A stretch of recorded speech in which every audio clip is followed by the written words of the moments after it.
รอบบ้านอีกแล้วพุ่นคนของสิไปรอบบ้านแล้วอยู่ได้ลูกขี้พุ่นลายอยู่ออกนอนน้ำมาแรงลูกนะออกนอนน้ำเข่ามาแรงทูจ้าทุจ้าทูจ้าลูกทูจ้า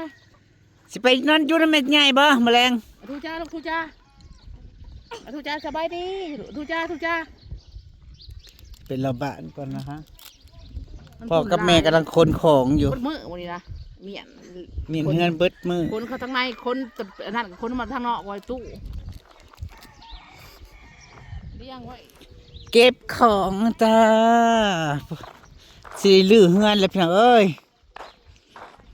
ลื้อส่วนบนออกลง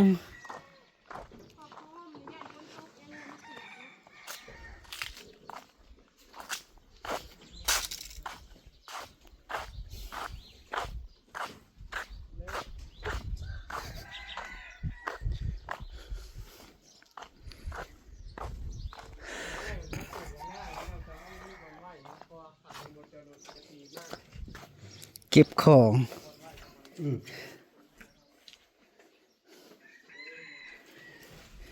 เนี่ยมันเป็นตะเภากะเพราละสุเก็บทั้งนี้ก็สิทอดไว้ส่วนทั้งนี้บนในพี่น้องพวกกินตั้งแต่สมัยนางอยู่พี่น้อง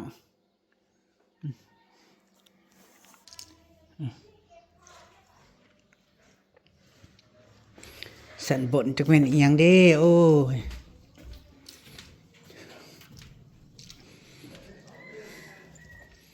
พวกสันบนพี่น้องขี้พุ่นบ่แม่นบ่กวดดอกกวดแต่ละมือเด้แต่ละมือตะวันอันเก็บของมามันก็เลยหกแน่ขี้พุ่นคันเฮากวดมันก็คูลงไปล้างเบิด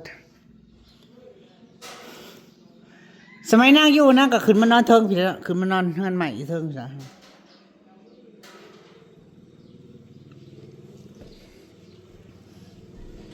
ถอดไฟป่ะ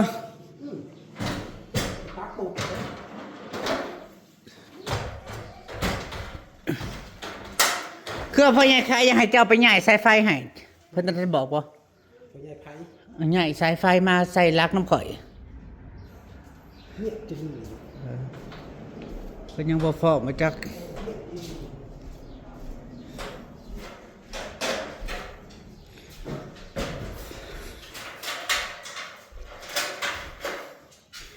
เพิ่นในสวนตรงขามเพื่อนเพิ่นคอยลงสายไฟเด้คอยลงลักไฟน่ะเพิ่นว่าสิใหญ่มันจะอยู่ใส่น้ำข่อยบ่ซื้อไปเลย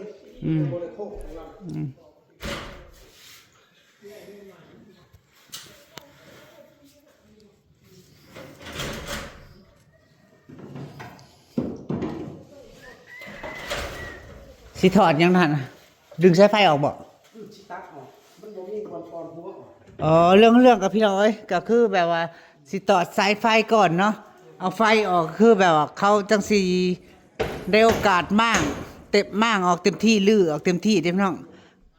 หลักๆก็คือเอาไฟออกก่อนเนาะสายไฟผมดึงออกก่อนเบิดเลยมืออื่นนี่บ่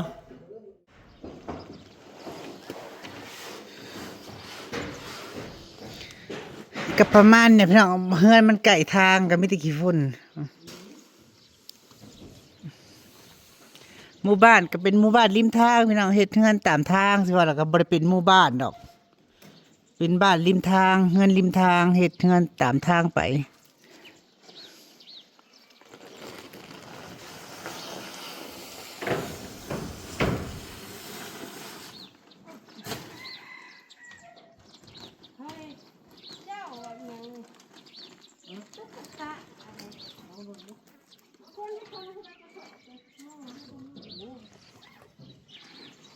สมัยนั่งอยู่กับ6-7 ปีที่แล้วพูสิพอ10 ปีเดี๋ยวจักเมื่อก่อนนะนางก็มาเปิดร้านเสริมสวยอยู่นี่นะ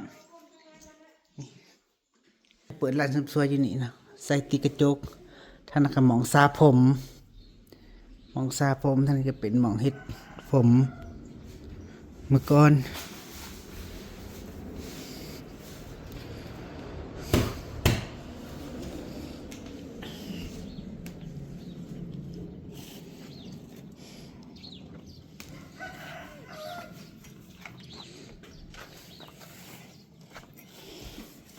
พม่านพะเมินกับไปซักเส้นบ่ซักกับจูด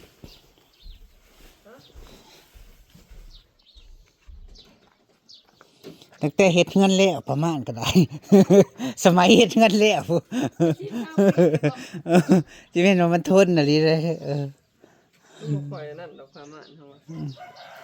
ไปซักไว้แขนไว้ตูบอยู่หน้าเด้ ไม่แค่นตู่บ่ มึงกูจะไปบังแดดมองกูเด้อเด้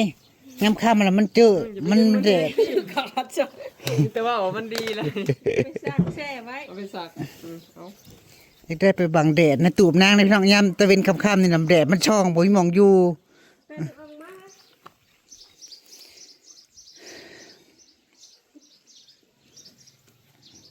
ตู้นี่จ้า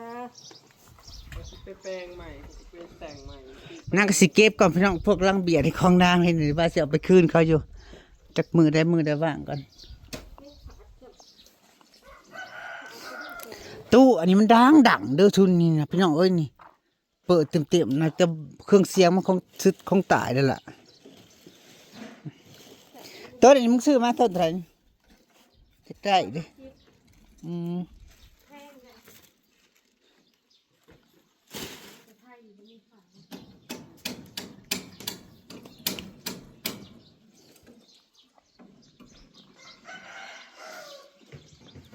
ก็คือสิเอาไฟที่ดึงออกนะเอาออกนะพี่น้องดึงมาจากเสานะมาจากหลักนะก็คือสิตัดไฟออกเลย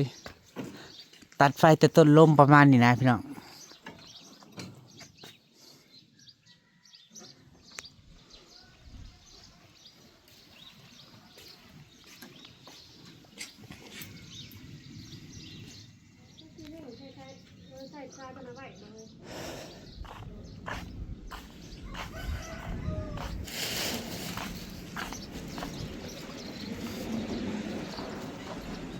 อันนี้ของข้าเจ้าที่ของข้าเจ้าตังบาท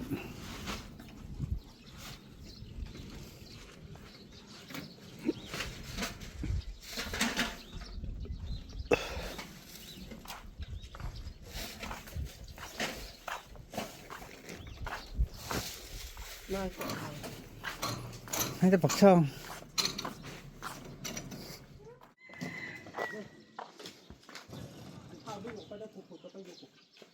อยู่ภาคข้างของชิโน่ก็เลยเจ้าแกจะภาคข้างสุดก้อน บ่มีไฟบ่ บ่ตัดไฟนั่งเรียบร้อยเนาะถ้ามันเต่ามีจะไปว่าภาคข้างคนจะลงเข้ามาเกาะเด้อไปพดให้พด ตูบน้องก็สิเป็นหมองเก็บของไปก่อนนะฮะ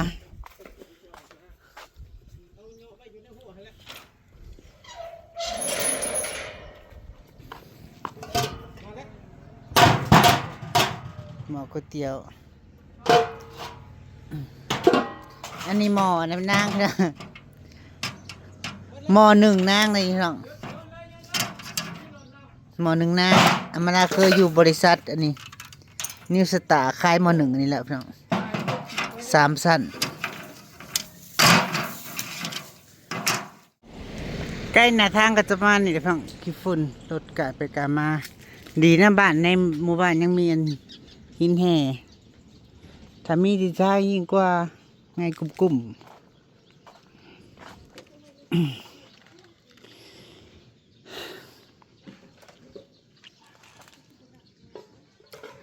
ก้อนมากเบิ่งเอาพี่น้องก้อนมาก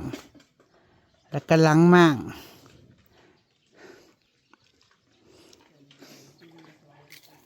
ตอนนี้มันก็ยังอยู่ทรงนี้นะพี่น้อง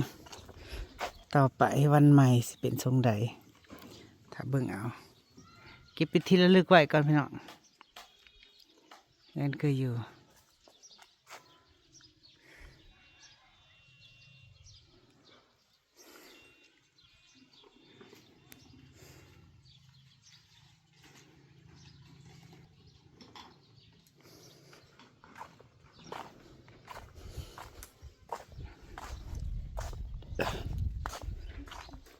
ให้พญาเลิศบอกมามั่งสำเริงนี่ให้ทีมพญาเลิศนี่พี่น้องมามั่งมาจัดการแล้วก็พวกที่มาเฮ็ดอีกมาเฮ็ดมาต่อขึ้นอีกต่อเสาเฮ็ดหลังคามัน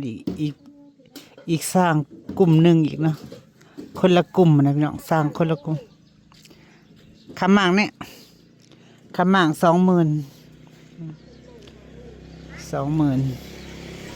ก็คือว่าแหละมั่งทั้งหลังกันเด้พี่น้องเฮ็ดไม้50,000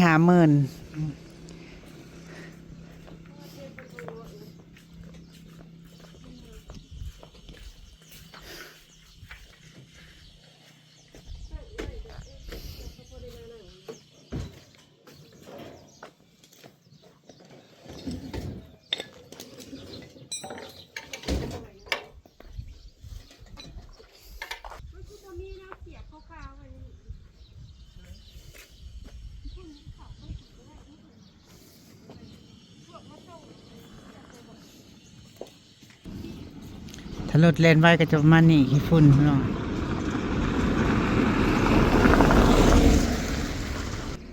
เริ่มเป็นอุสุดแล้วจ้าเมื่อก่อนจะมีอันนี่ มีดาดฟ้าใส่ดาดฟ้าโค้งใหม่นะ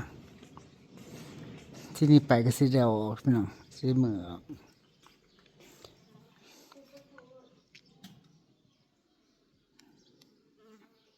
พี่น้องจ๋ามันลาพาจากกระจ้าเกินขอบคุณท่อไม่ขอบคุณทุกกำลังใจจ้า